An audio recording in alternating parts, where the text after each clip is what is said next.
ওরে ভাই রে ভাই, জম্বের কায়দা হয়েছে। তোমরা একটু দেখো কায়দাটা কি জিনিস।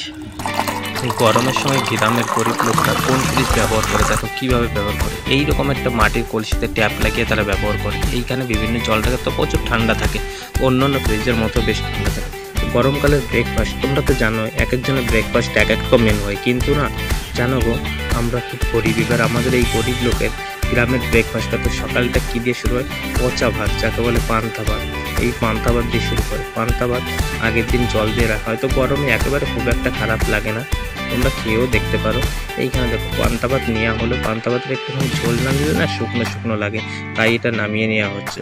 এরপরে এইখানে কি শুধু পান্তা ভাত তোমার ভালো লাগবে না, এর সঙ্গে তুমি রাখতে পারো একটু পেঁয়াজ রাখতে পারো, দুটো কাঁচা লঙ্কা রাখতে পারো। যেহেতু আজ বৃহস্পতিবার তাই আমি পেঁয়াজ খাই না, ওই না খাওয়ার জন্য আমি এইখানে কাঁচা লঙ্কা নিয়ে নিলাম। আর এইখানে দেখো আলুর বড়া, আলু কুচিয়ে তুমি যে কোনো বড়া এর সঙ্গে রাখতে পারো। রেখে একটু খেয়ে দেখবে খুব ভালো লাগবে, সারাটা দিন এনার্জি পাবে। গরমের মধ্যে এই পান্তা ভাত খাওয়াটা, আমি তো এখানে খেতে বসেই গেছি। সকাল সকালে আজকে পড়ানো ছিল, পড়িয়ে উঠে খাচ্ছি।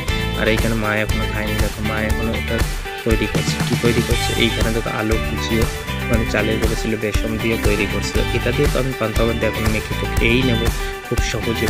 এখন ওরে ভাই রে ভাই, কি কব আর, পান্তা ভাত, কাঁচা লঙ্কা আর আলুর বড়া, জম্বের টেস্ট।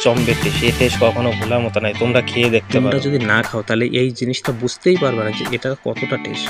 সেই টেস্ট আমার কাছে, সেই টেস্ট। আর দেখো ঘরে এইখানে কয়েকটা সবজি আছে, যদি এরপরে 12টা 1টার দিকে আবার রান্না হবে, তখন তো বুঝতে পারছো গ্রামের পরিস্থিতি কেমন হয়, কেমন কি তার পরিবেশ, কেমন খাওয়া দাওয়া, কেমন কী হয়, সমস্ত কিছু দেখতে পারছো। এখানে আমাদের কোনো গ্যাস নেই, গ্যাসে রান্না হচ্ছে না, তাই এখানে চুলায় জাল হচ্ছে। এই তো এখন তো আমার খাওয়া প্রায় কমপ্লিটের দিকে, আমি এরপরে চলে যাব